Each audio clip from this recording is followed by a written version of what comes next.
SG Kannada ಕಲಿಕೆಯನ್ನು ವೀಕ್ಷಿಸುವಂಥ ಎಲ್ಲರಿಗೂ ನಮಸ್ಕಾರಗಳು.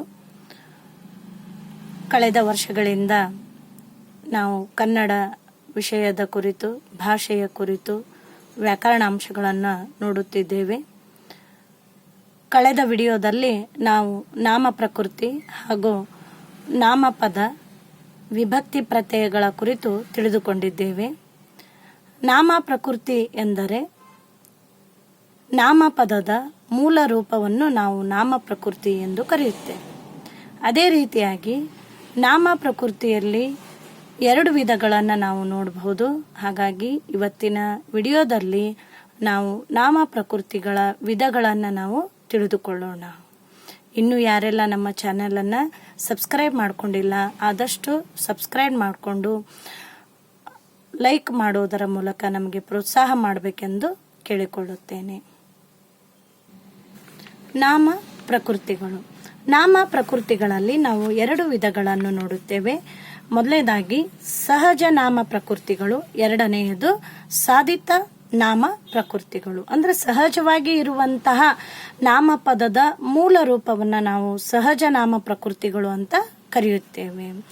ಈ ಸಹಜ ನಾಮ ಪ್ರಕೃತಿಗಳಲ್ಲಿ ನಾವು 9 ವಿಧಗಳನ್ನು ನೋಡ್ತೀವಿ. ಆ 9 ವಿಧಗಳು ಯಾವ್ಯಾವು ಅನ್ನೋದನ್ನು ನಾವು ಈಗ ತಿಳಿದುಕೊಳ್ಳೋಣ. ಮೊದಲನೆಯದಾಗಿ ವಸ್ತುವಾಚಕ ನಾಮ ಪ್ರಕೃತಿ, ಗುಣವಾಚಕ ನಾಮ ಪ್ರಕೃತಿ, ಸಂಖ್ಯಾವಾಚಕ, ಸಂಖ್ಯೇಯವಾಚಕ, ಪರಿಮಾಣವಾಚಕ, ಪ್ರಕಾರವಾಚಕ, ದಿಗ್ವಾಚಕ, ಭಾವನಾಮ ಹಾಗೂ ಸರ್ವನಾಮ ಅನ್ನುವಂತಹ 9 ವಿಧಗಳನ್ನು ನಾವು ಸಹಜ ನಾಮ ಪ್ರಕೃತಿಗಳಲ್ಲಿ ನೋಡುತ್ತೇವೆ. ಅದೇ ರೀತಿಯಾಗಿ ಸಾಧಿತ ನಾಮ ಪ್ರಕೃತಿಗಳು ಎರಡನೆಯ ವಿಧದಲ್ಲಿ ಕೃದಂತ ನಾಮ, ತದ್ದಿತಾಂತ ನಾಮ ಹಾಗೂ ಸಮಾಸವನ್ನು ನಾವು ಸಾಧಿತ ನಾಮ ಪ್ರಕೃತಿಗಳಲ್ಲಿ ನಾವು ತಿಳಿದುಕೊಳ್ಳಬಹುದು.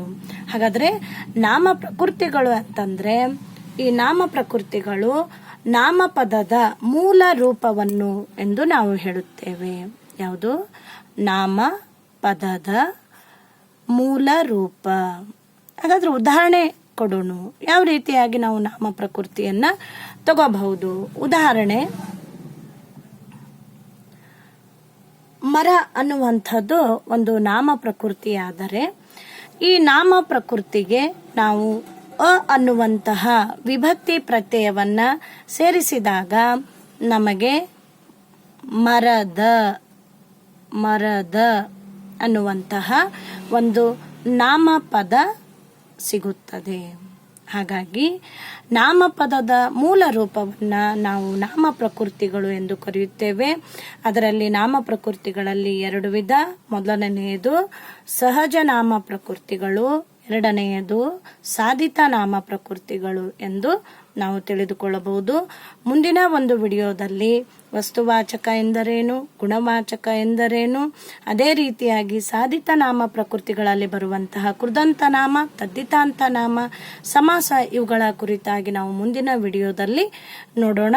ಇನ್ನೂ ಯಾರೆಲ್ಲ ನಮ್ಮ ಚಾನಲನ್ನು ಸಬ್ಸ್ಕ್ರೈಬ್ ಮಾಡಿಕೊಂಡಿಲ್ಲ, ಆದಷ್ಟು ಬೇಗ ಸಬ್ಸ್ಕ್ರೈಬ್ ಮಾಡಿಕೊಂಡು ನಮ್ಮ ಚಾನಲನ್ನು ಕಂಟಿನ್ಯೂಯಸ್ ಆಗಿ ವೀಕ್ಷಿಸಬೇಕೆಂದು ಕೇಳಿಕೊಳ್ಳುತ್ತೇನೆ.